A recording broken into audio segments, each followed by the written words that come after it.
Padre misericordioso, ante ti un grupo de tus hijos con corazón arrepentido para pedirte perdón por los pecados que hayamos cometido y también para agradecer por tu misericordia para con tu pueblo. Señor nuestro, que esta lección, que es un llamado a hacer tu voluntad, se quede grabada en nuestra mente para comprender nuestra condición degradada y depravada en la cual nos encontramos. Quédate con nosotros, Señor, e instrúyenos en tu verdad. En el nombre de Jesús, te lo rogamos siempre. Amén. Vivimos en una época en la que el bullicio del mundo parece ahogar la voz de Dios y donde los principios eternos son cada vez más ignorados o más relativizados. Sin embargo, en medio de esa realidad, resuena con fuerza el llamado divino, un llamado a reformarse, a volver a lo sagrado, a lo esencial. El profeta Isaías y nuestra hermana Guay nos recuerdan que Dios busca hombres y mujeres que sean leales a Él, con corazones dispuestos a dejarse moldear por su voluntad y a caminar en obediencia a su ley. Este llamado, mi hermano, no es simplemente a cambiar conductas externas, no, sino a permitir que el Espíritu Santo realice una obra profunda de transformación interior.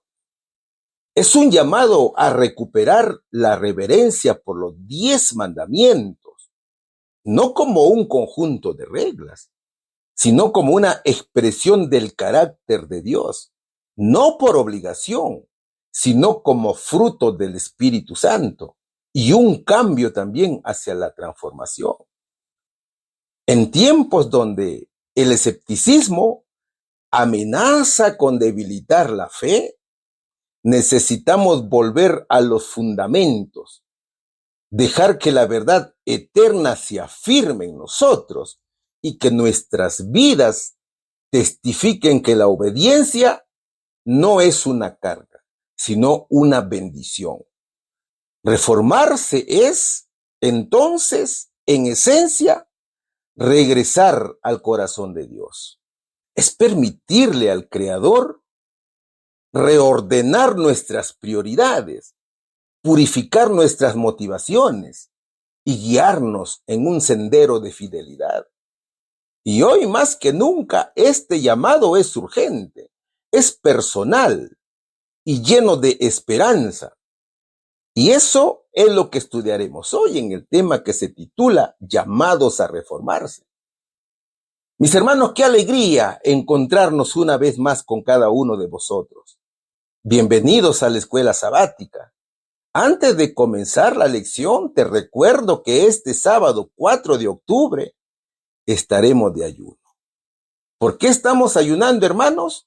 Por nuestro crecimiento espiritual y por la obra misionera que se viene realizando en todo el mundo.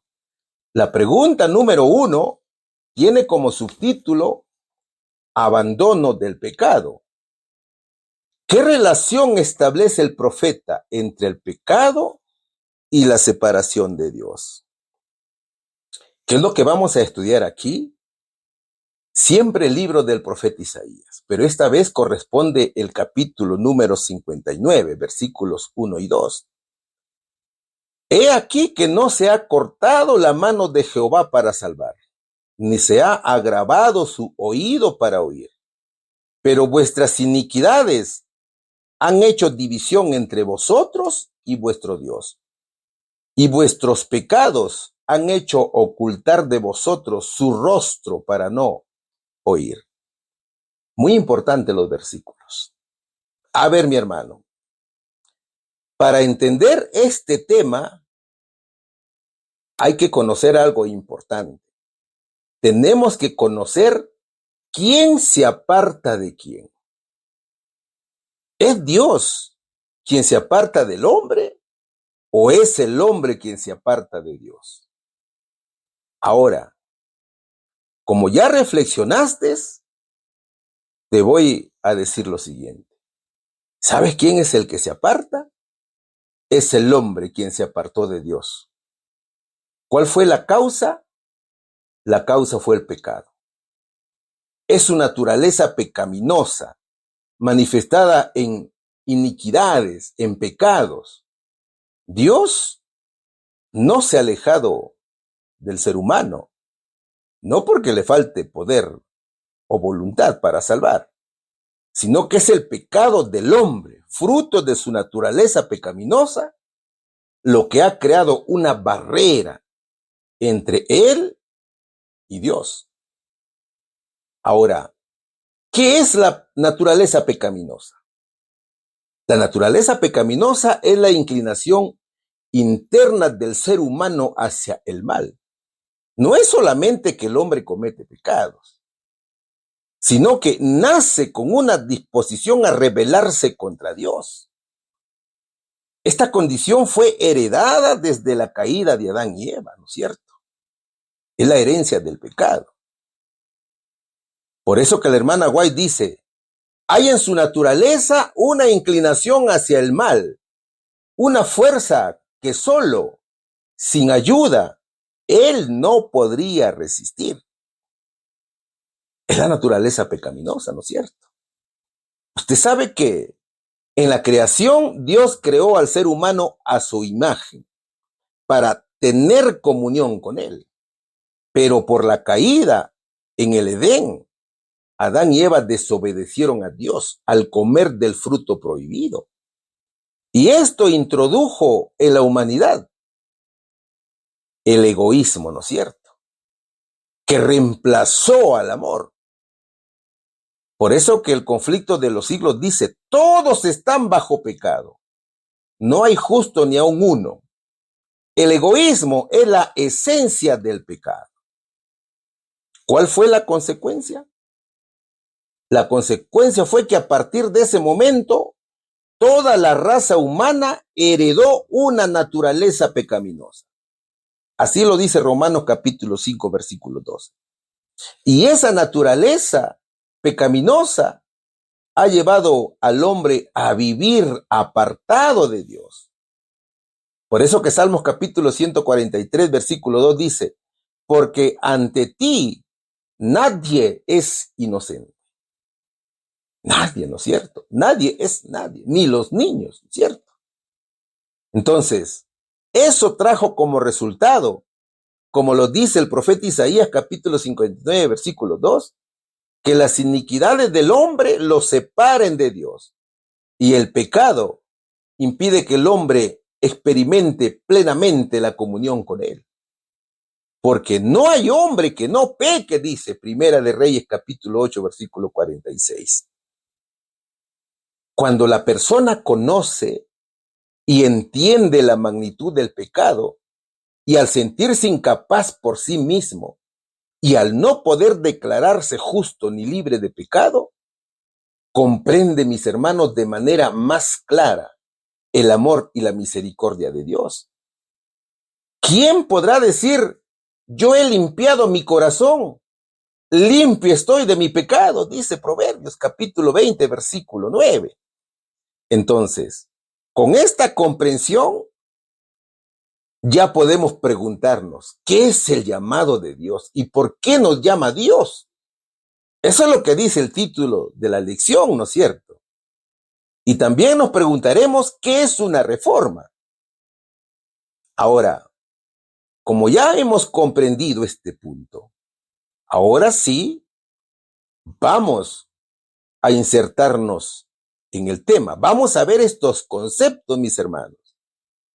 Y aquí nos preguntamos, ¿cuándo se llama a alguien? ¿Cuando está lejos o cuando lo tienes a tu lado? De hecho, cuando está lejos. Sí, mis hermanos. Según el diccionario bíblico adventista, el llamado es una invitación extendida por Dios. El llamado es una invitación divina al arrepentimiento, la obediencia, el servicio y la salvación. El llamado de Dios tiene múltiples dimensiones. ¿Cuáles son esas dimensiones? Personal, espiritual, misionera y comunitaria. Nadie está excluido del llamado de Dios. ¿Sabes por qué? Porque el llamado es un acto de amor, es un acto de gracia. El llamado implica una transformación de vida mediante el poder del Espíritu Santo. ¿Para qué nos llama Dios? Primero, para salvarnos. Dios llama a cada persona al arrepentimiento, a pedir perdón y a recibir la vida eterna mediante Jesús. Entonces, aquí estamos hablando de la primera fase del plan de salvación. ¿Cuál es la primera fase? La justificación, ¿no es cierto? Porque no he venido a llamar a justos, sino a pecadores al arrepentimiento, dijo el Señor. En Mateo capítulo 9, versículo 13. Segundo, Dios llama para tener una relación con Él. Dios nos llama a caminar con Él diariamente, a tener comunión con Él, como hijos. El Señor desea habitar en el corazón de los hombres. Por eso que 1 Corintios capítulo 1, versículo 9 dice, fiel es Dios, por el cual fuisteis llamados a la comunión con su Hijo Jesucristo nuestro Señor. Tercero, el Señor llama para vivir una vida santa y obediente. El Señor nos llama a reflejar su carácter, a apartarnos del pecado, a vivir según su voluntad. El llamado de Dios es a una vida más elevada y santa. Esta vida se llama santificación, que es la segunda fase del plan de salvación. ¿Cierto, hermanos? 1 Tesalonicenses capítulo 4, versículo 7 dice, pues no nos ha llamado Dios a inmundicia, sino a santificación. ¿Para qué más llama el Señor? Para servir y ser luz en el mundo. Dios nos llama a cumplir una misión, a compartir el evangelio y ayudar al prójimo. Todo verdadero discípulo nace en el reino de Dios como misionero. Eso jamás te vayas a olvidar. ¿Qué les dijo el Señor? Y les dijo, id por todo el mundo y predicad el evangelio a toda criatura. Dice Marcos capítulo 16, versículo 15. ¿Qué más? El Señor llama para cumplir un propósito específico en su obra. Cada persona tiene un llamado individual y único dentro del plan de Dios. Dios tiene un lugar para cada alma en su gran plan. Y eso lo dice 1 Corintios capítulo 7, versículo 7, que dice, cada uno tiene su propio don de Dios, o sea, su propósito.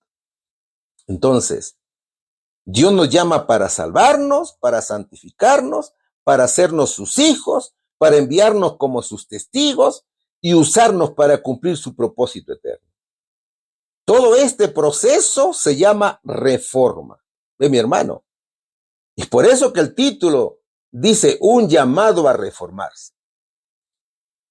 Entonces, una reforma espiritual es el proceso por el cual Dios llama a su pueblo a arrepentirse, a restaurar la fidelidad a su ley y renovar su relación con Él. Volveos de vuestros malos caminos y guardar mis mandamientos y mis ordenanzas, dice Segunda de Reyes capítulo 17, versículo 1. ¿Cuáles son las características de la reforma? Solamente las vamos a puntualizar. Primero, comienza con el arrepentimiento. Segundo, involucra restaurar la palabra de Dios en nosotros. Tercero, quita la idolatría o las prácticas corruptas. Y cuarto, restaura la adoración verdadera. ¿Qué más? Es obra del Espíritu Santo. Entonces, una reforma es el regreso consciente y decidido del pueblo de Dios a la obediencia, la adoración verdadera y a la fidelidad a su palabra. Entonces, fíjate, conociendo esto, ya podemos dar respuesta a la pregunta, ¿no es cierto? ¿Qué relación establece el profeta entre el pecado y la separación de Dios? Hay varios aspectos. Primero, Dios no ha cambiado. El versículo 1 afirma que Dios sigue teniendo poder para salvar y disposición para escuchar. No es Él quien se haya alejado por falta de interés o capacidad. El problema no es Dios, mis hermanos. Es por eso que el verso dice, No se ha cortado la mano de Jehová para salvar, ni se ha agravado su oído para oír. El profeta Isaías comienza dejando claro que Dios tiene el mismo poder y disposición de siempre. Él no cambia, Él es el mismo, de ayer, hoy y también lo será para siempre. El pueblo podría pensar que Dios no escucha o no actúa, pero Isaías niega esa idea. Ahora, si el problema no es Dios, entonces, ¿quién o qué lo causa? Es el pecado, ¿no es cierto? Segundo aspecto que vemos aquí. Dice, el pecado causa separación. Eso dice el versículo 2. Allí dice que las iniquidades o los pecados del pueblo crean una división o barrera entre ellos y Dios. El pecado del pueblo es la causa de la separación, es decir, que hay una ruptura de relación. No es una simple distancia, mi hermano. La distancia es profunda, inmensa. Es un corte espiritual. Y esto revela que el pecado actúa como una barrera relacional entre el ser humano y Dios. Es por eso que dice, pero vuestras iniquidades han hecho división entre vosotros y vuestro Dios. Tercero, el pecado interrumpe la comunicación con Dios. A causa del pecado, Dios oculta su rostro, lo que indica una ruptura en la comunión. No porque no quiere escuchar, sino porque el pecado rompe la relación espiritual.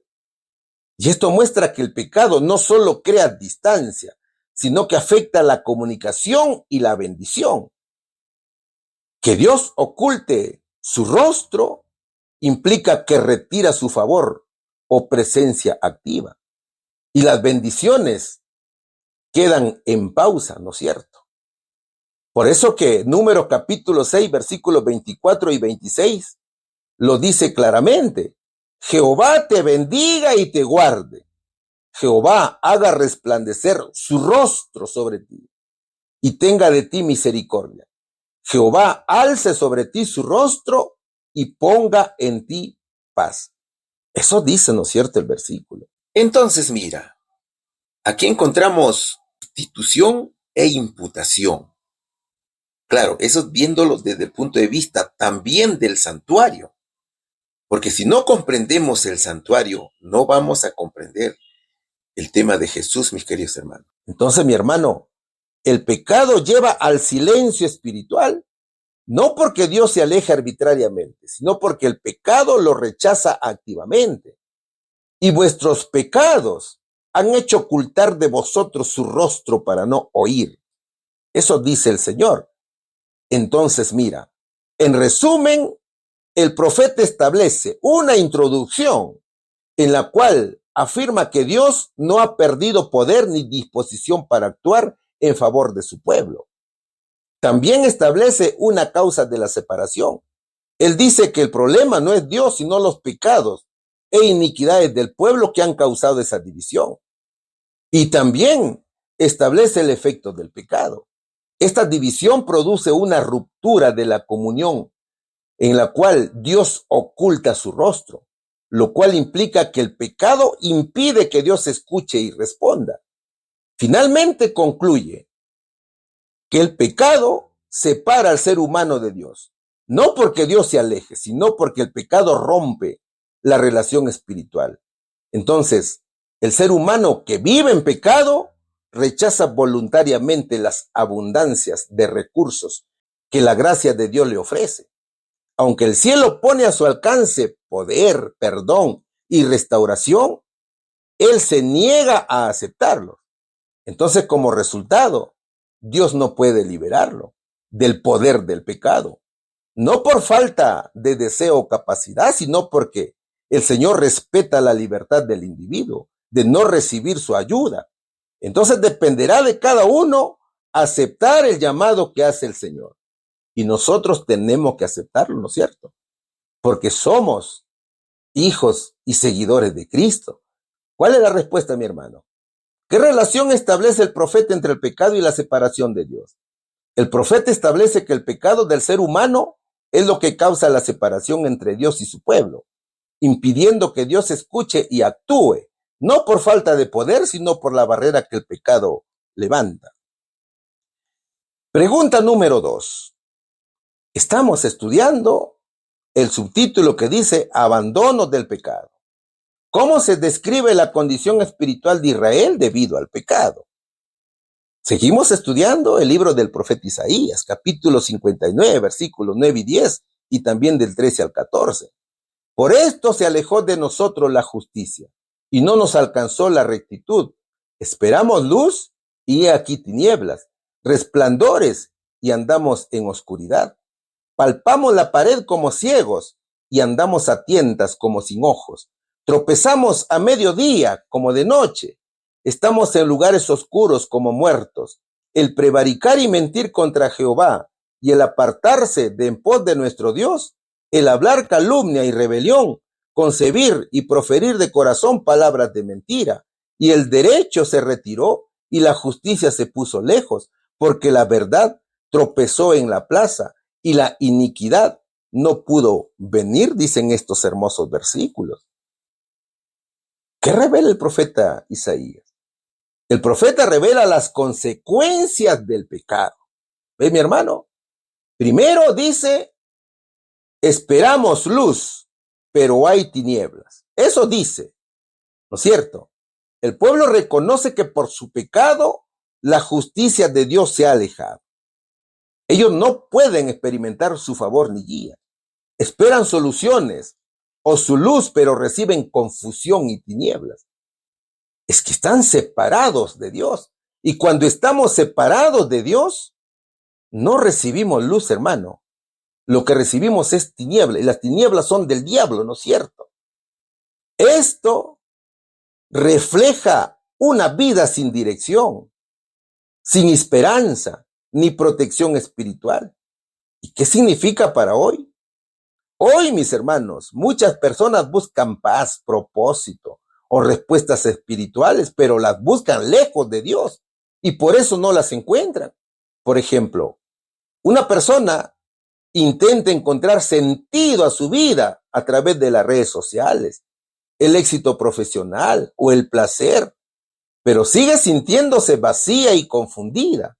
Ella va a terapias, lee libros de autoayuda o incluso va a prácticas espirituales alejadas de Dios, pero nada la llena. Algunos que inclusive pagan a consejeros espirituales para que los ayuden y ni aún así siguen alejados de Dios. El profeta dice que el pecado ha provocado una ceguera espiritual total. Por eso dice, palpamos como ciegos, tropezamos a mediodía. Y usted sabe que a mediodía hay bastante luz, ¿no es cierto? Pero no, el que vive en iniquidad vive en tinieblas. ¿Se da cuenta? No pueden ni entender el camino correcto. Aún en momentos de claridad, a mediodía, como ya te lo dije, ellos actúan como si estuvieran en la oscuridad o en la noche. Se sienten espiritualmente muertos, sin vida interior, sin propósito, sin Dios. Es que cuando una sociedad o una persona vive sin Dios, está espiritualmente ciega. Y aunque haya luz o haya verdad disponible, no la ven ni la siguen. Si leen la Biblia, no la entienden. Y si la entienden al revés. ¿Se da cuenta? Por ejemplo, en estos tiempos hay acceso a la Biblia, a la iglesia, a predicaciones, pero la gente vive como si no existiera la verdad. Se justifican mentiras, violencia o injusticia, diciendo, cada quien tiene su verdad. Ahora, el profeta también revela el origen del problema y su impacto además. Aquí el profeta describe los pecados específicos del pueblo. ¿Cuáles eran esos pecados específicos? Prevaricar o desobedecer intencionalmente, mentir contra Jehová o negar o distorsionar su palabra. Muchas veces decimos creer en Dios, pero nuestras acciones lo niegan. Le damos la espalda al Señor con nuestra forma de vivir. Por ejemplo, alguien dice ser cristiano, pero miente, engaña, guarda odio, vive en inmoralidad y no ora ni lee la Biblia. Esa persona hasta puede hablar mal de Dios cuando algo le sale mal. Esta persona puede decir, pero ¿por qué Dios no me ayuda? O sea que le echa la culpa a Dios sin reconocer su propio pecado. Entonces, hay un pecado específico que es apartarse de Dios, es vivir de espaldas a su voluntad. Hay calumnia y rebelión, que es hablar mal y rechazar su autoridad con palabras de mentira. Hay corazones llenos de engaño y falsedad. Todo esto muestra que la rebeldía nace del corazón y se manifiesta en acciones y palabras. Y el profeta dice que el pecado no solo afecta a la persona, sino a toda la sociedad. O sea que es colectivo, ¿no es cierto? Es decir, con el pecado la justicia desaparece. Ya no hay normas justas ni verdades claras. La verdad tropezó, o sea que fue rechazada y despreciada públicamente. Hoy en día, la verdad bíblica es rechazada públicamente. La justicia se debilita porque muchos prefieren lo políticamente correcto antes que lo moralmente correcto. Por ejemplo, en estos tiempos se acepta el pecado como algo normal. Corrupción, pornografía, relaciones sexuales sin compromiso, mentiras, aborto, doctrinas falsas y así. Y si alguien defiende valores bíblicos, lo critican o lo tildan de intolerante, ¿no es cierto? De fanático, ¿ve? Las leyes favorecen a veces lo inmoral y lo correcto ya no se defiende con firmeza, ¿se da cuenta, mi hermano? Entonces, la equidad o el trato justo no puede entrar porque el ambiente es de corrupción. Se describe aquí a una sociedad totalmente desordenada moralmente debido al pecado generalizado. Entonces tengo que preguntarme, ¿estoy viviendo de espaldas a Dios mientras espero que Él me bendiga? ¿Qué verdades estoy ignorando, rechazando en mi vida? ¿Estoy contribuyendo a la verdad y la justicia en mi entorno o soy parte del problema? Eso tenemos que preguntarnos, hermano. Ahora ponga atención al verso 10. Allí dice, palpamos la pared como ciegos y andamos a tientas como sin ojos. Tropezamos a mediodía como de noche. Estamos en lugares oscuros como muertos.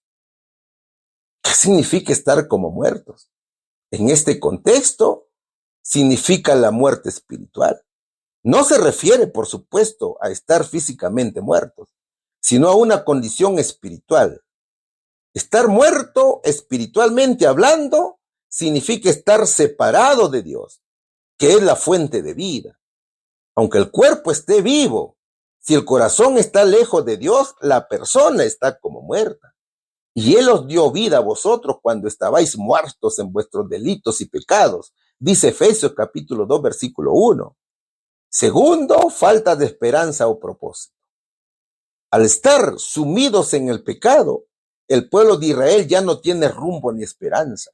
Se sienten como si estuvieran atrapados en la oscuridad, sin futuro ni salvación.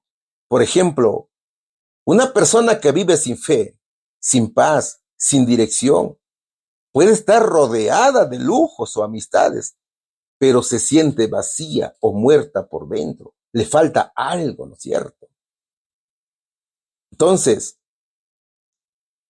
es algo muy peligroso todo esto. ¿Qué más encontramos aquí? Inmovilidad espiritual. Estar como muertos implica incapacidad para actuar correctamente. El pueblo ya no reacciona al llamado de Dios, no busca arrepentirse ni cambiar. ¿Cuál es el ejemplo para hoy? Cuando alguien escucha muchas veces la palabra de Dios, pero ya no le conmueve ni responde, su corazón se está endureciendo, hermano. Está como muerto espiritualmente.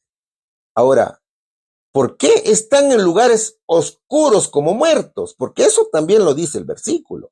Por tres razones, mis hermanos. Porque la oscuridad representa ignorancia, pecado, juicio y abandono. Y al rechazar la verdad de Dios, se metieron ellos mismos en esa oscuridad. Están espiritualmente desconectados, como si ya no vivieran en la presencia de Dios. La hermana White lo dice con mucha claridad. como resultado de una larga y progresiva rebelión contra la Constitución y las leyes superiores, un sombrío manto de tinieblas y muertes se ha extendido sobre la tierra. La tierra gime bajo el peso de la culpa acumulada, y por todas partes los mortales que agonizan se ven obligados a experimentar la desgracia incluida en el fruto de la injusticia. Se me mostró que los hombres han llevado a cabo los propósitos de Satanás en forma artera y engañosa, y un golpe terrible ha sido dado recientemente. Eso dice nuestra hermana White. Jamás te olvides, mi hermano, que las doctrinas falsas también nos llevan a la oscuridad y muerte espiritual. Vamos a ver alguna de ellas. ¿Qué doctrinas falsas podemos encontrar aquí? Todos los caminos llevan a Dios, dicen algunos. ¿Cuál es el error? El error es que niega que Cristo es el único camino, como lo dice Juan capítulo 14, versículo 6. ¿Cuál es la verdad bíblica?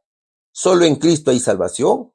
Solo hay un mediador, un solo intercesor, un solo camino. Yo soy el camino, la verdad y la vida. Nadie viene al Padre sino por mí, dice Juan capítulo 14, versículo 6. Segundo, puedes vivir en pecado y aún estar bien con Dios. Esa es otra doctrina falsa.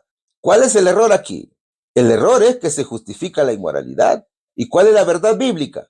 La verdad bíblica es que esta doctrina contradice la santidad que Dios exige. Así lo dice 1 Pedro capítulo 1, versículo 16. El pecado sin arrepentimiento separa de Dios. Y sin santidad nadie verá al Señor, dice Hebreos capítulo 12, versículo 14. ¿Cuál es la tercera doctrina falsa? Hay una doctrina que dice, Dios quiere que todos sean ricos. Este es el evangelio de la prosperidad. Y esto también es un error porque pone el enfoque en lo material en lugar de lo espiritual y promueve el materialismo como señal de fe. ¿Cuál es la verdad bíblica? La verdad es que Dios quiere nuestro corazón, no solamente nuestra comodidad. Por eso dijo, buscad primeramente el reino de Dios y su justicia, en Mateo capítulo 6, versículo 33. Y cuarto, hay una doctrina falsa que dice, no, Dios no castiga, ¿no es cierto? ¿Cuál es el error? El error es que se niega la justicia de Dios. ¿Y cuál es la verdad bíblica? La verdad bíblica es que Dios es amor, pero también es justo. Mi hermano, el castigo eterno es real para los que no obedecen el evangelio. Según de Tesalonicenses capítulo 1, versículos del 8 al 9. Hay una doctrina falsa más, que es la salvación se gana por obras. Esa es otra doctrina que se viene pregonando, ¿no es cierto? ¿Cuál es el error aquí? El error es que se contradice la salvación por gracia, mediante la fe, tal cual lo dice Efesios capítulo 2, versículos 8 y 9, y quita el mérito a Cristo. ¿Cuál es la verdad bíblica? La verdad bíblica es que las obras no salvan. Las obras no salvan, mis hermanos. Solamente Cristo salva. Porque por gracia sois salvos, no por obras, para que nadie se gloríe, dice Efesios, capítulo 2, versículos 8 y 9. Y sexto, hay una doctrina que también se viene propagando en estos días. Esa doctrina falsa dice que Jesús nació con naturaleza pecaminosa. ¿Cuál es el error? El error es que se niega la pureza de Cristo y niega su capacidad de ser salvador. Decir que Jesús nació con naturaleza pecaminosa es falso porque lo haría incapaz de ser un salvador perfecto. Lo igualaría a nosotros en culpa y por tanto no podría morir como sustituto santo. Es decir, se niega su divinidad y su pureza, lo cual destruye el fundamento del evangelio. ¿Cuál es la verdad bíblica aquí? La verdad bíblica es que la palabra de Dios enseña claramente que Jesús fue sin pecado desde su nacimiento hasta su muerte. Por eso que Lucas capítulo 1, versículo 35 dice, el ángel dijo a María, el santo ser que nacerá será llamado Hijo de Dios. Hermano mío, cuánto nos ha degradado el pecado y cuánto nos ha alejado de Dios y aún nos sigue alejando. Por tanto, tenemos que regresar a la fuente de vida que es nuestro Señor Jesucristo. Vamos a la respuesta. ¿Cómo se describe la condición espiritual de Israel debido al pecado? Se describe como ceguera, confusión y muerte espiritual. están separados de Dios, sin justicia ni verdad, viviendo en oscuridad y sin esperanza a causa de su rebelión y mentira. Pregunta número 3. Estamos estudiando la lección número 13, que lleva por título Llamado a reformarse. Y el subtítulo de esta pregunta dice volver a Dios. ¿Qué promesa ofrece Dios a aquellos que vuelven con humildad y contrición? Isaías capítulo 57, versículos 14 y 15 dice lo siguiente. Y dirá, allanad, allanad, barred el camino, quitad los tropiezos del camino de mi pueblo. Porque así dijo el alto y sublime, el que habita la eternidad, y cuyo nombre es el Santo. Yo habito en la altura y la santidad, y con el quebrantado y humilde de espíritu, para hacer vivir el espíritu de los humildes y para vivificar el corazón de los quebrantados. Hermosos versos. A ver, el profeta dice que los tropiezos son removidos, ¿no es cierto? Eso es lo que dicen los versículos. Dios hace hermosas promesas a los humildes y contritos. ¿Cuáles son esas promesas? Primero, quita los obstáculos del camino. Por eso que dice, y dirá, allanad, allanad. Este pasaje no se refiere simplemente a corregir o enderezar el comportamiento de quienes vienen al Señor. Más bien, utiliza las mismas imágenes que Isaías en el capítulo 35, versículo 8, donde se describe una calzada santa, un camino elevado, preparado especialmente para el pueblo de Dios, que se eleva por encima de todos los obstáculos. La expresión allanad hace referencia a la preparación de ese camino, eliminando cualquier impedimento para que el pueblo pueda regresar a Dios sin tropiezos. En el camino hay muchos obstáculos, ¿no es cierto? Barred el camino, quitad los tropiezos del camino de mi pueblo, dice el versículo. Todo aquello que estorbe nuestra relación con Dios debe ser removido, debe ser destruido, debe ser sacado del camino. En los versículos que siguen, el Señor mismo se encarga de identificar y tratar con esos obstáculos que impiden que su pueblo se acerque plenamente a Él. Entonces la promesa es que Dios ordena quitar los tropiezos espirituales que impiden volver a Él. Facilita el camino de regreso a Dios y es Dios quien remueve la culpa y la condena al que se arrepiente. ¿Qué significa esto? Significa que Él allana el camino para el arrepentido, facilitando su regreso. Por ejemplo, alguien que pensaba que Dios nunca lo perdonaría, comienza a ver la esperanza. Dios quita su culpa, ¿no es cierto?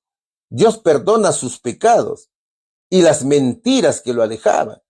Segundo, el Dios eterno y santo se acerca a los humildes. Qué hermoso, hermanos. Porque así dijo el alto y sublime, el que habita la eternidad y cuyo nombre es el Santo. ¿Quién es el Santo? Es Cristo, ¿no es cierto? Entonces, para tener una relación correcta con Cristo, lo primero que tenemos que hacer es reconocer su majestad, reconocer su divinidad, reconocer y aceptar que Él nació sin naturaleza ni inclinaciones al mal. Él se presenta a su pueblo con títulos que revelan su grandeza y santidad y espera una respuesta acorde, reverencia, obediencia y adoración propias a un Dios tan glorioso, mi hermano. Dios es absolutamente puro y perfecto. Por eso dice que es santo. Significa totalmente separado del pecado y del mal. No hay en él engaño, corrupción, injusticia, ni error. Y su santidad lo distingue de toda la creación.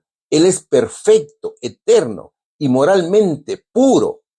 Por eso que Isaías capítulo 6, versículo 3 dice, Santo, santo es el Señor Dios Todopoderoso. Así también lo dice Apocalipsis capítulo 4, versículo 8. ¿No es cierto? ¿Qué más dice el verso? Que habita en un lugar exaltado, la altura y la santidad. Eso dice el versículo. Dios es inaccesible por mérito humano. Su naturaleza es tan santa que el pecado no puede estar en su presencia. Él no baja su santidad para agradar al hombre, pero en su amor se acerca a los humildes. Aún siendo santo, se acerca al humilde y quebrantado, dice. Que Dios no es distante. Aunque es santo y exaltado, habita también con los que se arrepienten de corazón. Su santidad no lo aleja de los pecadores arrepentidos. Al contrario, lo mueve a restaurar y vivificar. ¿Cuál es la promesa entonces? Aunque Dios es alto, sublime y santo, no es inaccesible, sino que Él elige habitar con los humildes. El Señor se acerca a los corazones quebrantados. Aunque seamos débiles, Dios está con nosotros, siempre y cuando seamos sinceros. ¿Cuál es el significado aquí? Significa que Dios no busca la grandeza humana, sino corazones quebrantados. Por ejemplo, una persona sin fama ni posición, pero con corazón arrepentido, puede tener comunión íntima con Dios, más que alguien orgulloso con mucho conocimiento. Tercero, Dios vivifica el espíritu del humilde. Y aquí también hay una promesa. La promesa es que Dios revive, renueva, da vida al que se humilla con sinceridad. Da nueva vida al cansado espiritual y renueva fuerzas al que ora desde el corazón. Esto significa que el que se siente seco, débil o muerto espiritualmente puede ser renovado si se humilla ante Dios. ¿Cuál es el ejemplo aquí? Un creyente que se había enfriado y se siente sin fuerzas. Al orar con humildad y sinceridad, Dios lo levanta y le da nueva pasión por su presencia. Claro, es de entender que todos nacemos muertos espiritualmente hablando, ¿no es cierto? Aún estando nosotros muertos en pecado, Dios nos dio vida juntamente con Cristo. Por gracia soy salvo, dice Efesios capítulo 2, versículo 5. Y cuarto, Dios vivifica el corazón del quebrantado. Qué hermosa promesa que es esta. Hay una promesa que sana y fortalece al que está herido, dolido o arrepentido de verdad. Restaura al que se lamenta por su pecado. Jesús, mi hermano, sana el corazón herido por la culpa o el fracaso. Y esto significa que el quebranto sincero por el pecado es el punto de partida para la restauración. Por ejemplo, una persona que ha fallado gravemente y se arrepiente de corazón es restaurada por Dios, mientras que otro que justifica su pecado sigue lejos de él. Por eso que el versículo dice: cercano está Jehová a los quebrantados de corazón y salva a los contritos de espíritu. Eso dice Salmos capítulo 34, versículo 18. Mis hermanos, cada día y cada hora necesitamos volver nuestro corazón a Dios y pedirle perdón.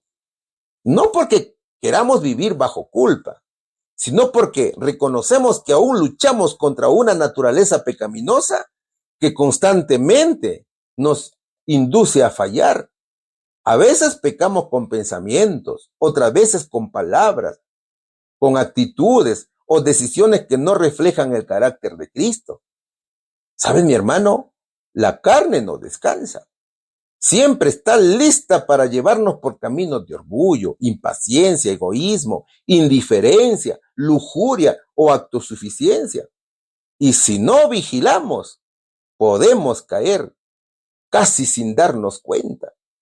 Es por eso que necesitamos vivir conscientes de nuestra fragilidad, no con desesperanza, sino con una dependencia diaria y sincera del perdón y la gracia de Dios. Solo los humildes de corazón reconocen esta condición. Solo el que ha entendido quién es Dios y quién es uno mismo puede decir con honestidad: Señor, sin ti no puedo. Te necesito para cada paso, cada pensamiento, para cada decisión. Entonces, no se trata de vivir sintiéndonos condenados, sino de caminar con un corazón quebrantado y agradecido. Porque cuando reconocemos nuestra necesidad, experimentamos de verdad la cercanía de Dios, un Dios santo que se inclina para habitar con los humildes y vivificar sus corazones. ¿Cuál es la respuesta aquí, hermanos? ¿Qué promesa ofrece Dios a aquellos que vuelven con humildad y contrición? Dios promete habitar con ellos, vivificar su espíritu y restaurar su corazón. Pregunta número 4. Seguimos estudiando la lección número 13. ¿Qué garantía ofrece Dios a aquellos que regresan y vuelven a buscar su rostro? Seguimos estudiando el profeta Isaías, capítulo 57, versículos de 18 al 20. He visto sus caminos, pero le sanaré y le pastorearé y le daré consuelo a él y a sus enlutados. Produciré fruto de labios, paz, paz al que está lejos y al cercano, dijo Jehová, y lo sanaré. Pero los impíos son como el mar en tempestad, que no pueden estarse quietos, y sus aguas arrojan cieno y lodo. No hay paz, dijo mi Dios, para los impíos. A ver, el profeta dice que Dios restaura con misericordia al que se arrepiente, pero el que persiste en su maldad no encontrará paz verdadera. La decisión está en el corazón de cada uno, ¿no es cierto? El Señor en su gran misericordia muestra compasión hacia su pueblo, al prometer que no permanecerá enojado para siempre. Y esa es una gran promesa también. Aunque los haya disciplinado por sus caminos equivocados, ahora declara con ternura: he visto su conducta, pero aún así lo sanaré, lo guiaré y le daré consuelo, tanto a él como a los que están afligidos. Eso lo encontramos en el versículo 18, ¿no es cierto? Esta es la expresión de un Dios que corrige, pero también restaura con amor. Dios ha visto el pecado del pueblo, pero responde con gracia, no con destrucción. Así que pon atención a esto. El Señor promete sanar, guiar o pastorear, como dice el versículo, y consolar a quienes están heridos y arrepentidos. ¿Y cómo se aplica esto para hoy? Lo mismo que le dijo a Israel, también le dice a la iglesia de hoy. El Señor conoce perfectamente los caminos del corazón humano, incluso dentro de su iglesia. Él ve la tibieza espiritual, Él conoce esa tibieza, las luchas internas, el orgullo disfrazado de religiosidad, pero no responde con condenación inmediata. Y en lugar de eso, ofrece sanidad, dirección y consuelo. Por ejemplo, en la iglesia, un miembro activo puede asistir cada sábado, participar en los diversos programas, pero en su vida privada lucha con el pecado oculto o con el desánimo espiritual. Sin embargo, Dios, mi hermano, no lo abandona, lo pastorea, le habla por medio del Espíritu Santo, por medio de los hermanos, le ofrece sanidad espiritual y emocional y lo invita a restaurarse, no a alejarse. Además, promete paz para todos, tanto para los que están lejos, las naciones, los exiliados, como para los cercanos, en este caso, Israel. Y el Señor repite paz para enfatizar la restauración completa. La frase fruto de labios puede referirse a la alabanza o a la reconciliación con Dios. Un buen vocabulario para poder predicar la palabra de Dios. En estos tiempos, Dios desea traer paz espiritual, tanto a quienes están dentro de la iglesia o los cercanos, como a los que están alejados o fuera, aquellos que por diversos motivos se fueron de la iglesia, o los que están lejanos, como dice el verso. Aunque claro, para estar lejos de Dios, no siempre es necesario estar fuera de la iglesia, porque incluso estando dentro de ella, también podemos vivir alejados del Señor, ¿no es cierto? Sin embargo, Cristo promete paz. Esa paz viene por medio de la reconciliación con Dios y se expresa en la alabanza y testimonio. Esos son los frutos del labio. Por ejemplo, en una iglesia, un joven que se alejó de la iglesia y del mensaje, tal vez buscando su propia identidad, es alcanzado por Dios a través de un mensaje, de un congreso o de una amistad fiel. Y Dios no solo lo sana, sino que lo transforma en alguien que testifica, que ahora da fruto, ¿no es cierto? Frutos del labio. ese hermano puede llevar el mensaje de los 3 ángeles a todo el mundo, como lo dice Apocalipsis capítulo 14, versículos 6 al 12, llevando paz a los lejanos y cercanos, ¿verdad, hermanos? Ahora, en el versículo 20, observamos también un contraste. En contraste, los impíos, los rebeldes sin arrepentimiento, dice, viven en constante agitación. Su interior es como un gran mar agitado, sin paz, sin dirección, lleno de oscuridad o lleno de pecado. ¿Cómo se aplica hoy? Hoy se aplica de la siguiente manera. El que persiste en la rebelión, el pecado o la autosuficiencia, aunque esté dentro de la iglesia, no experimenta la verdadera paz. Su vida interior está llena de confusión, de doble ánimo, de inestabilidad espiritual. Por ejemplo, alguien que aparenta vida cristiana, pero vive en hipocresía, critica constantemente, o tiene un pecado sin confesar y puede estar lleno de actividad, pero sin descanso en su alma. Esa persona es como el mar agitado, que no tiene paz consigo mismo, ni tampoco tiene con Dios. Y muchas veces su actitud afecta también a otros. Entonces, es como que arroja cieno y lodo, como lo dice la Biblia. Dios, mi hermano, ofrece garantías de restauración completa a quienes regresan y buscan su rostro con humildad y arrepentimiento. Y esto es lo hermoso, ¿no es cierto? Pero te estarás preguntando, hermano, ya está bien, pero ¿cuáles son las garantías? La pregunta te habla de garantías, dice, ¿no es cierto? Primero, santidad espiritual. Le sanaré, dice el Señor. Dios promete curar el corazón herido por el pecado y restaurar la relación rota. Guía y cuidado continuo también es otra garantía. Y le pastorearé, dice. Eso señala el verso. Es decir, como un buen pastor, Dios dirige y cuida a quienes se vuelven a Él. Tercero, consuelo en el dolor. El Señor dice, y le daré consuelo a Él y a sus enlutados. Cristo trae esperanza y paz, incluso a los que están quebrantados por sus fallos o pérdidas. Finalmente, también hay paz para todos los que regresen, los que estén lejos o cerca, dice el verso. Paz al que está lejos y al cercano, dice. Mi hermano, no importa cuán lejos se haya ido alguien, Dios le ofrece paz verdadera si se vuelve a Él. Entonces, hermano querido, usted que ve el programa por primera vez, el Señor te dice hoy que no importa el motivo por la cual te alejaste de Él. El Señor garantiza santidad, dirección, consuelo y paz a todos los que se arrepienten sinceramente y buscan su rostro. Él no rechaza el corazón contrito, sino que lo restaura con amor y fidelidad. Vamos, hermanos, a la respuesta. ¿Qué garantía ofrece Dios a aquellos que regresen y vuelven a buscar su rostro? Dios garantiza sanidad, guía, consuelo y paz a quienes se arrepienten y vuelven a buscar su rostro. Pregunta número 5. El título de esta pregunta dice, ¿cuál fue la exhortación de Dios a Jerusalén? ¿Qué mensaje contenía para todas las naciones en cada época? Y seguimos estudiando el libro del profeta Isaías, capítulo 60, versículos del 1 al 3. Levántate, resplandece porque ha venido tu luz, y la gloria de Jehová ha nacido sobre ti.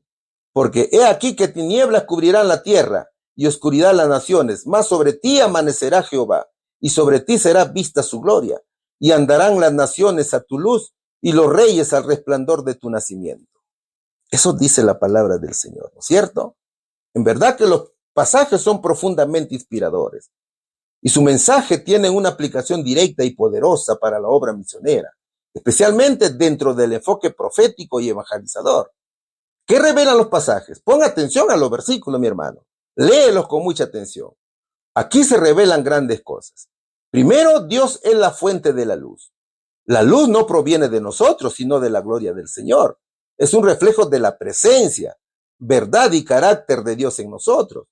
Y esta profecía y este mandato es también para el tiempo del fin, cuando muchas personas estarán desconectadas de la verdad de Dios y la apostasía y engaños espirituales aumentarán. Después de esto vi a otro ángel descender del cielo con gran poder y la tierra fue alumbrada con su gloria, dice Apocalipsis, capítulo 18, versículo 1 y 2. Segundo, vivimos en un mundo en tinieblas. El mundo está cubierto de oscuridad espiritual, ¿no es cierto? De confusión moral y rechazo a Dios. Las naciones representan pueblos y culturas alejadas de la verdad. Por eso que dice, tinieblas cubrirán la tierra y oscuridad las naciones. Es el estado espiritual y moral del mundo. Tinieblas simboliza la ignorancia espiritual, el pecado, la confusión y el alejamiento de Dios. Indica un tiempo en que el mundo estaría lleno de errores religiosos, de injusticia, de idolatría, de materialismo y crisis moral. Y eso es lo que estamos viviendo ahora, ¿no es cierto? ¿Y qué significan las naciones? Las naciones representan a los pueblos del mundo, ajenos a la luz divina. En los postreros días vendrán tiempos peligrosos porque habrá hombres amadores en sí mismos, ávaros, vanagloriosos, soberbios, blasfemos, desobedientes a los padres, ingratos, impíos, sin afecto natural, implacables, calumniadores, intemperantes, crueles, aborrecedores de lo bueno, traidores, impetuosos, infatuados, amadores de los deleites, más que de Dios, que tendrán apariencia de piedad, pero negarán la eficacia de ella, dice Segunda de Timoteo, capítulo 3, versículos del 1 al 5. Tercero, la iglesia es llamada a levantarse y a resplandecer. Esto es una orden, ¿no es cierto? No basta recibir la luz. Dios nos llama a compartirla activamente. El mandato levántate implica acción, decisión y cumplimiento de misión. Es decir, es hacer la obra misionera. Y cuarto, el impacto de la luz atrae a otros. Cuando el pueblo de Dios refleja su gloria, las naciones vendrán a esa luz. Esto representa la influencia misionera que transforma vidas. Es Dios quien se dirige a su pueblo fiel. Aunque el mundo esté en tinieblas, el pueblo de Dios recibirá luz directamente del Señor. Amanecerá, dice el versículo, ¿cierto? Habla del inicio de un nuevo día, una revelación renovada de la presencia de Dios. Implica esperanza y propósito, aún en medio del caos global. Esto representa el resurgimiento del mensaje de Dios en el tiempo final, especialmente el mensaje de los 3 ángeles, como ya te lo dije.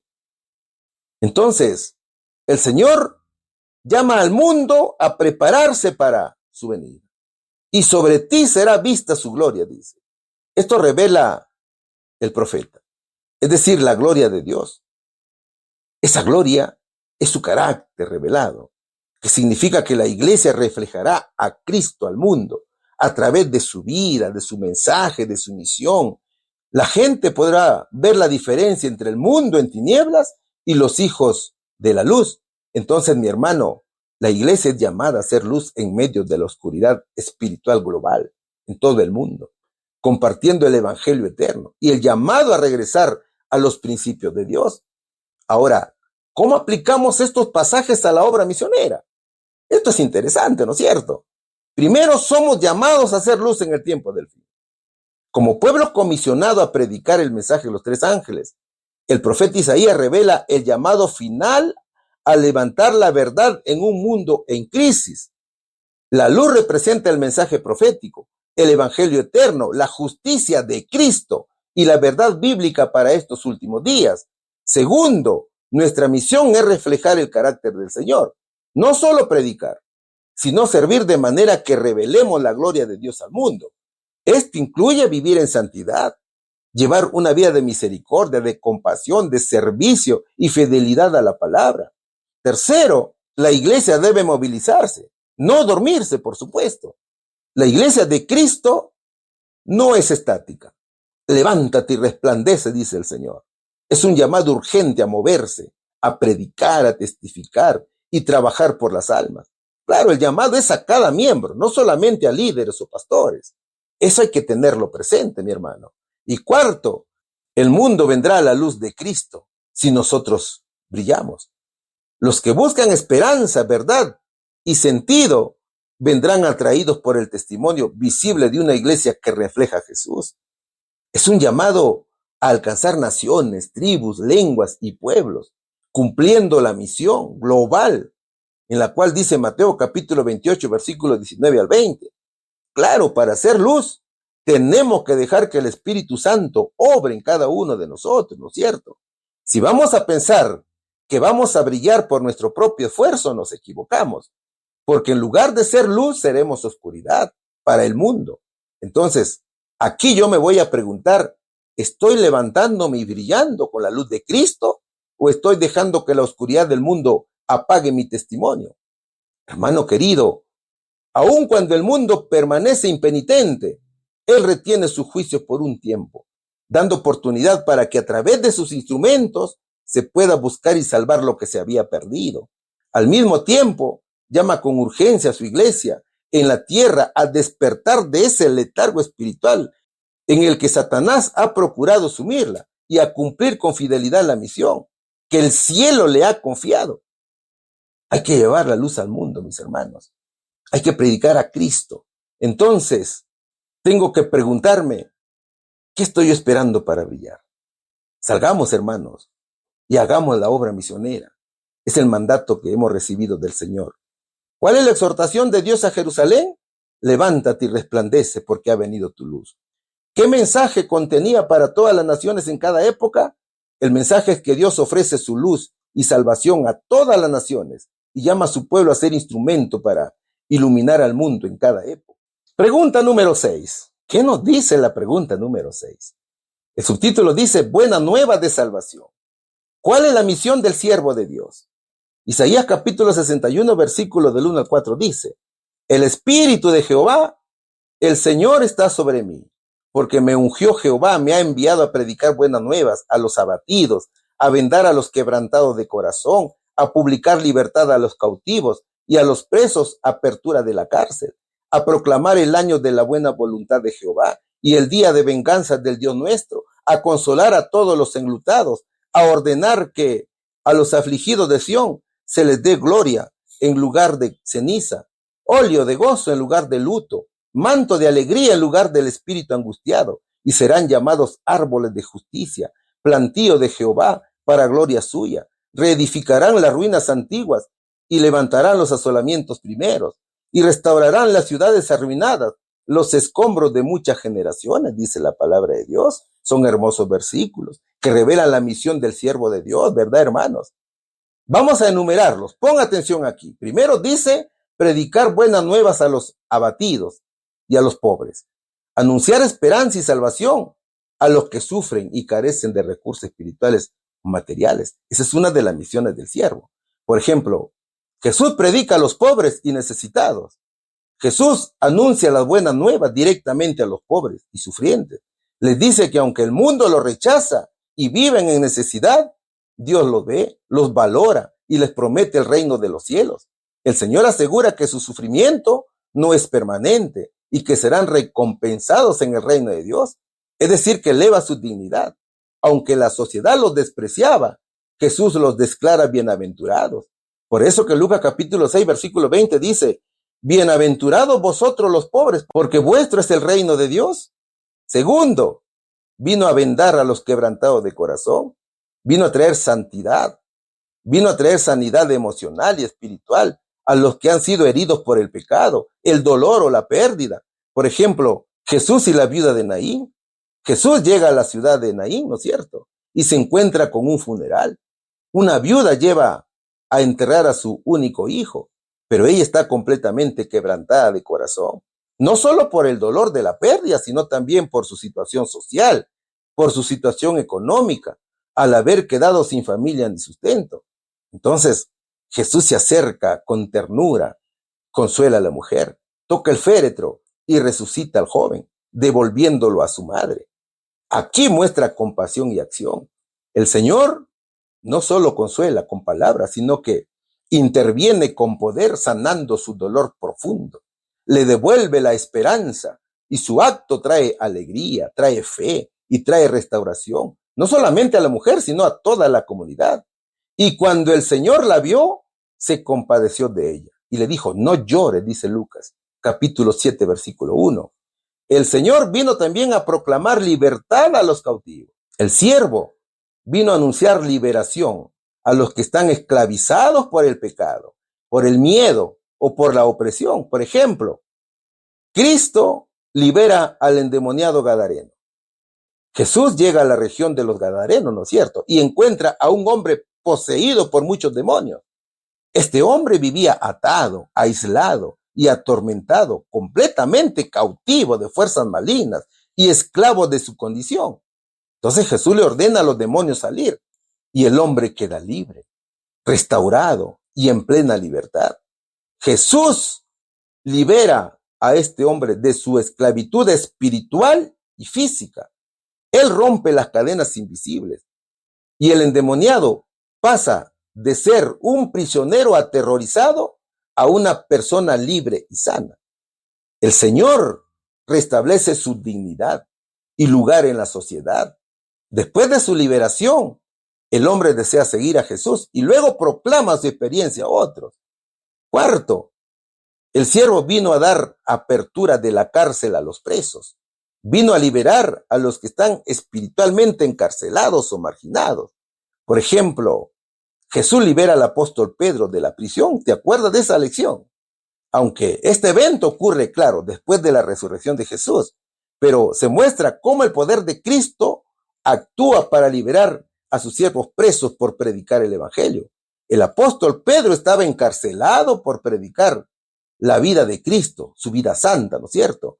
Y la iglesia oraba fervientemente por su liberación. Entonces un ángel del Señor aparece, rompe las cadenas de Pedro, abre las puertas de la cárcel y lo conduce a la libertad. Y este ejemplo refleja cómo Jesús no solo libera espiritualmente, sino también interviene para abrir las cárceles reales que aprisionan a sus hijos. También el siervo vino a proclamar el año de la buena voluntad de Jehová. Vino a anunciar el tiempo de gracia, de perdón y restauración que Dios ofrece. Por ejemplo, Jesús anuncia el cumplimiento de la profecía en Nazaret. Eso está en Lucas capítulo 4, versículos del 16 al 21. Aquí Jesús anuncia que el tiempo de gracia y la salvación ha llegado y marca el inicio de una nueva era de esperanza y redención para todos los que creen. Invita a la humanidad a participar en esta oportunidad de restauración y libertad.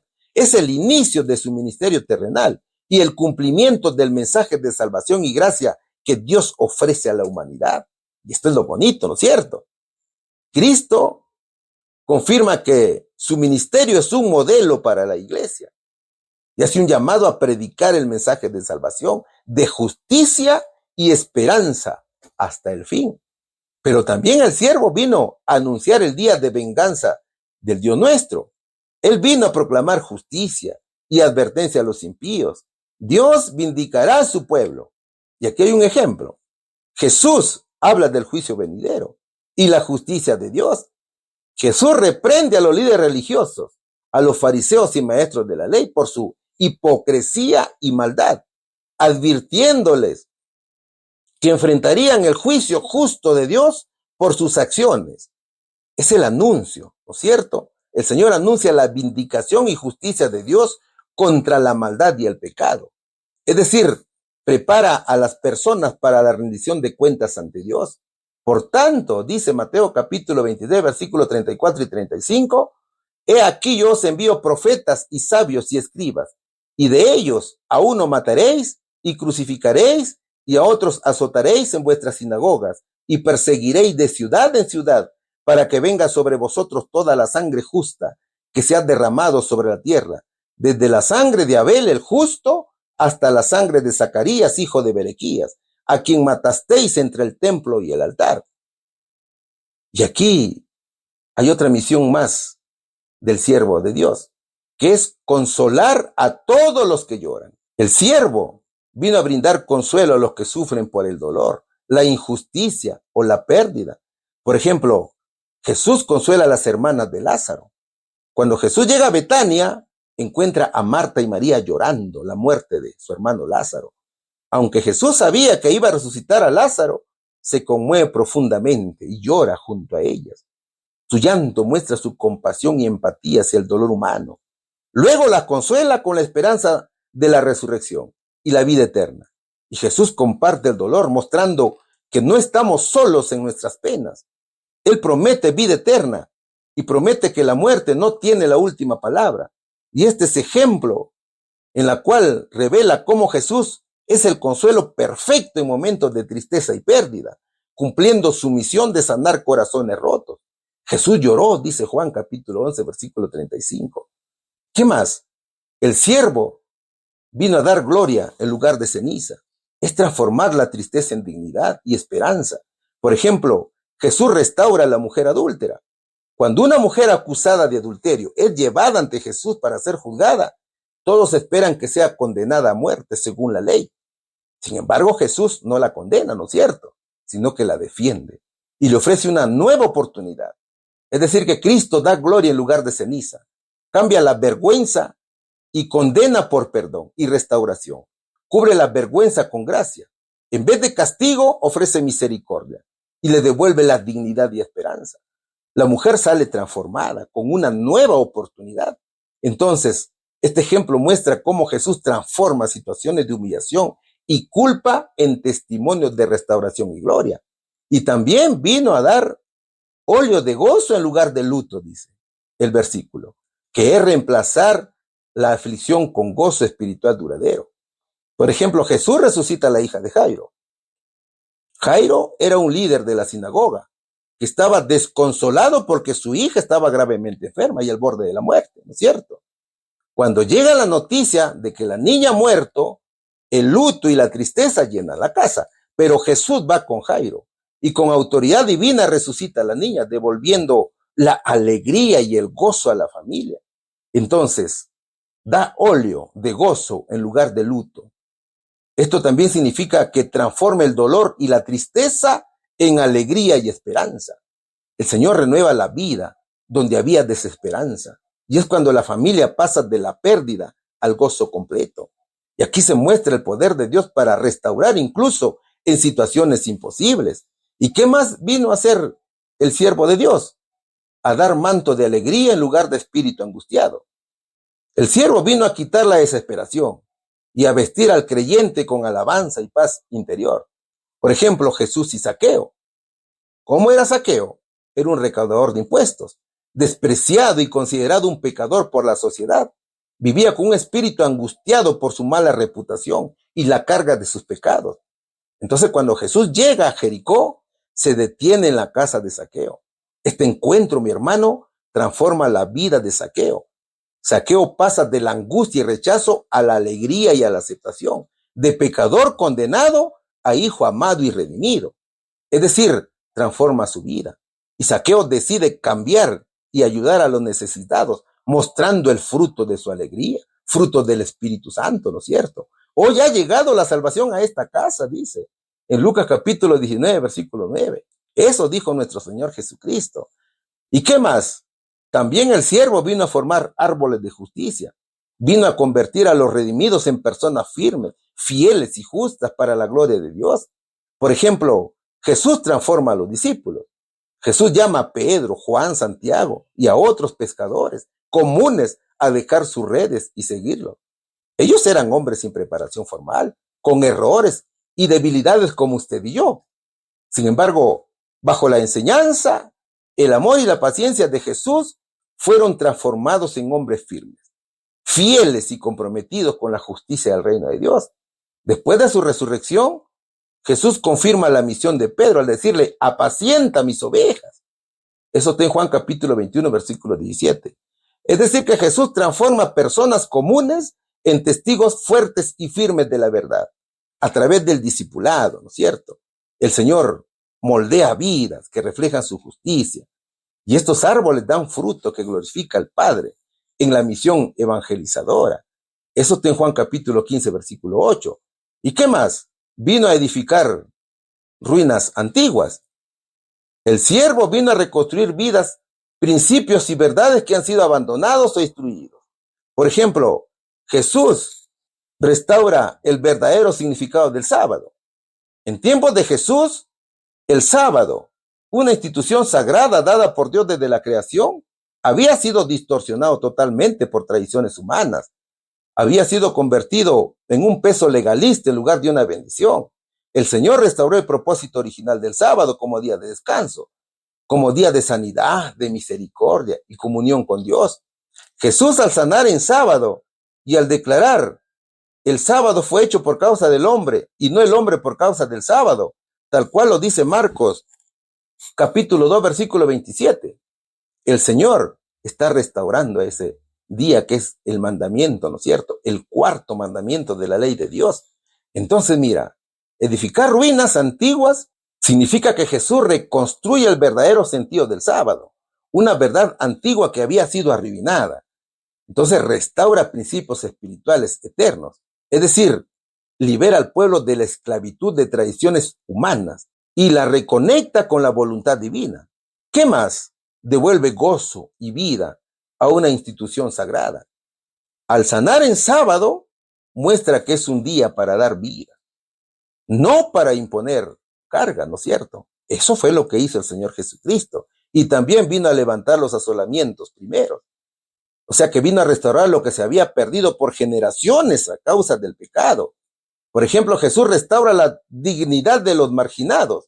Y aquí está la sanación del leproso, un hombre cubierto de lepra, enfermedad considerada impura desde tiempos antiguos. Eso está en Levíticos capítulo 13. Y se acerca este hombre a Jesús y le ruega: Señor, si quieres puedes limpiarme. Jesús responde: quiero, sé limpio. Aquí Cristo restaura la dignidad perdida desde tiempos antiguos por causa de las leyes duras y estigmas sociales. Él reconstruye vidas devastadas por enfermedad, por pecado o exclusión. Devuelve acceso al templo, a la comunidad y a Dios, cosa que el leproso había perdido. Qué bonito, ¿verdad, hermano? Y hay uno más, que es que el siervo vino a renovar las ciudades arruinadas. El siervo vino a trabajar por la restauración espiritual y social de comunidades enteras. Por ejemplo, Jesús transforma la ciudad de Samaria. Jesús se encuentra con una mujer samaritana junto al pozo de Jacob. Ella era despreciada por su historia personal y por pertenecer a un pueblo separado del judaísmo oficial, pero tras su encuentro con Jesús es transformada y va a su ciudad a anunciar: venid, ved a un hombre que me ha dicho todo cuanto he hecho. ¿No será este el Cristo?, dijo. Como resultado, muchos en la ciudad creyeron en Jesús y salieron a encontrarlo. Una ciudad espiritualmente arruinada fue renovada por el poder del evangelio. Entonces, mi hermano, la misión del siervo de Dios es sanar, liberar, consolar, restaurar y transformar, tanto al individuo como a la sociedad, mediante la gracia, justicia y el poder de Dios. Jesús, el siervo de Dios, vino a cumplir con esta misión. Y él dijo: el Espíritu del Señor está sobre mí, por cuanto me ha ungido para dar buenas nuevas a los pobres, me ha enviado a sanar a los quebrantados de corazón, a pregonar libertad a los cautivos y vista a los ciegos, a poner libertad a los oprimidos, a predicar el año agradable del Señor. Y enrollando el libro, lo dio al ministro y se sentó. Y los ojos de todos en la sinagoga estaban fijos en él. Y comenzó a decirlos: hoy se ha cumplido esta escritura delante de vosotros. Eso dice Lucas capítulo 4, versículos del 18 al 21. Y hoy el Señor llama a su iglesia a continuar la misión en el poder del Espíritu Santo. La misión sigue siendo restauración espiritual, emocional y física a los oprimidos, ¿no es cierto? Ayudar a los pobres, a las viudas. ¿Cuál sería, mis hermanos, aquí la respuesta? ¿Cuál es la misión del siervo de Dios? Llevar buenas nuevas, sanar, libertar, consolar y restaurar, mis queridos hermanos. Pregunta número 7. Hemos llegado al final de la lección. Y esta pregunta tiene un subtítulo que dice: buenas nuevas de salvación. ¿Cómo se describe el estado futuro de Jerusalén? ¿Y cuál será su galardón?, dice la interrogante número 7.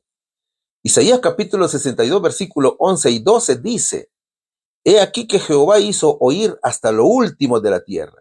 Decid a la hija de Sión: he aquí viene tu Salvador. He aquí su recompensa con él, y delante de él su obra. Y les llamarán pueblo santo, redimidos de Jehová. Y a ti te llamarán ciudad deseada, no desamparada, dice la palabra de Dios. A ver, Falta muy poco para que venga Cristo, ¿no es cierto? Y el profeta Isaías describe el futuro de Jerusalén como glorioso y redimido. Los versículos anuncian una proclamación pública del plan redentor de Dios. Primero, Jehová hizo oír hasta lo último de la tierra. Esta expresión profética muestra que el mensaje de salvación no será oculto ni limitado a un solo pueblo, sino que Dios hará llegar su voz hasta los rincones más remotos del mundo, asegurándose de que todas las personas tengan la oportunidad de oír el Evangelio antes del regreso de Cristo. Cuando Cristo venga, mi hermano, por segunda vez, nadie podrá decir, yo no supe nada, o nadie me habló de Dios. El Señor, en su justicia y misericordia, se asegurará de que cada persona haya tenido la oportunidad de conocer el plan de salvación. Y ahora hay muchos medios, ¿no es cierto? Hasta las redes sociales son utilizadas como instrumentos por Dios para dar a conocer su palabra.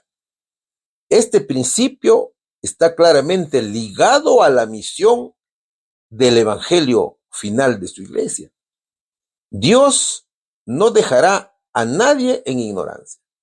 Su amor impulsa una proclamación global del evangelio para que todos tomen una decisión informada, aceptar o rechazar a Cristo. La iglesia del tiempo del fin tiene el encargo de cumplir esta misión, que es urgente. Segundo, el verso dice, he aquí viene tu Salvador, he aquí su recompensa con él y delante de él su obra. Este anuncio es una proclamación poderosa de esperanza y de certeza. El Salvador viene con propósito y con recompensa en sus manos, que no es una venida pasiva, sino activa y victoriosa del Señor Jesucristo. Nuestro Salvador ya no viene a salvar a su pueblo, sino viene a llevar a su iglesia para que viva por la eternidad. Cuando venga Jesús, llamará a su pueblo con voz de mando, con voz de arcángel y con trompeta de Dios, dice la palabra de Dios. Entonces los muertos en Cristo resucitarán primero. Luego los que hayan quedado vivos irán al encuentro con el Señor. Hermano mío, querido amigo, cuando Jesús regrese, nuestra naturaleza pecaminosa será completamente destruida y este cuerpo corruptible se revestirá de incorrupción, dicen los versículos del Nuevo Testamento. Todo ocurrirá en un instante, en un abrir y cerrar de ojos, tal cual lo ha dicho el Señor en 1 Corintios capítulo 15, versículos 52 y 53. Qué bonito es esto, ¿verdad, hermanos? ¿No te alegra esta noticia, mi querido amigo? He aquí yo vengo pronto y mi galardón conmigo para recompensar a cada uno según sea su obra, dice Apocalipsis capítulo 22, versículo 12. Mis hermanos, muy pronto llegaremos al lugar que se nos ha prometido. Allí Jesús será nuestro pastor junto al río de la vida que fluye desde el trono de Dios y nos ayudará a comprender las difíciles circunstancias que enfrentamos, las cuales usó para moldear nuestro carácter. En ese lugar podremos admirar con claridad la hermosura del Edén restaurado. Con gratitud colocaremos nuestras coronas a los pies del Redentor y al tocar nuestras arpas de oro, llenaremos el cielo con alabanzas al que reina en el trono, nuestro Señor Jesucristo, ¿no es cierto? Santo, puro y perfecto. Ahora, el profeta dice que Jerusalén será llamada ciudad deseada y no desamparada. Jerusalén será conocida como un lugar amado, restaurado y protegido por Dios. Es la nueva Jerusalén, ¿verdad, hermanos? La ciudad buscada, no desamparada, representa la comunidad perfecta y santa, donde Dios habitará con los suyos, sin pecado ni sufrimiento. Su pueblo será pueblo santo y redimido de Jehová, dice el versículo. El pueblo será consagrado a Dios y visto como redimido, salvado por él. ¿Cuál será su galardón? La recompensa viene con el Salvador. El galardón es la presencia de Jesús mismo y las bendiciones que trae consigo: restauración, redención y honor. La obra delante de él, dice los versículos, es la transformación del pueblo y la ciudad, fruto de la obra salvadora de Dios. Entonces, Jerusalén será restaurada, glorificada y habitada por un pueblo santo y redimido, recibiendo la recompensa de la salvación y el favor divino. Entonces, hermano mío, el gran galardón es la recompensa celestial que Dios dará a sus fieles hijos, que vivan en santidad según sus mandamientos y tengan una relación genuina con Él. El mejor galardón es la vida eterna, la resurrección gloriosa y el privilegio de vivir en la nueva Jerusalén con Cristo. Esto también implica ser herederos del reino de Dios y recibir coronas de justicia y vida.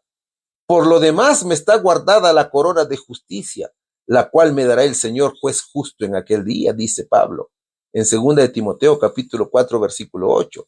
Mientras que Mateo capítulo 5, versículo 12, dice el Señor aquí: gozaos y alegraos, porque vuestro galardón es grande en los cielos. Entonces, mis hermanos, sigamos nuestra preparación, ensalcemos el nombre de Jesús y vivamos como Él quiere, no como nosotros queremos. Sigamos adelante, mis hermanos, hagamos la obra misionera.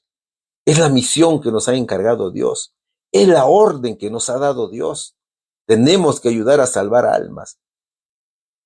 ¿Cuál sería, mis hermanos, aquí la respuesta? ¿Cómo se describe el estado futuro de Jerusalén? ¿Y cuál será su galardón? Se describe como una ciudad santa, gloriosa y perfecta, donde Dios habitará con su pueblo en paz eterna, sin pecado ni sufrimiento. Su galardón es la vida eterna y la comunión plena con Dios en la nueva Jerusalén.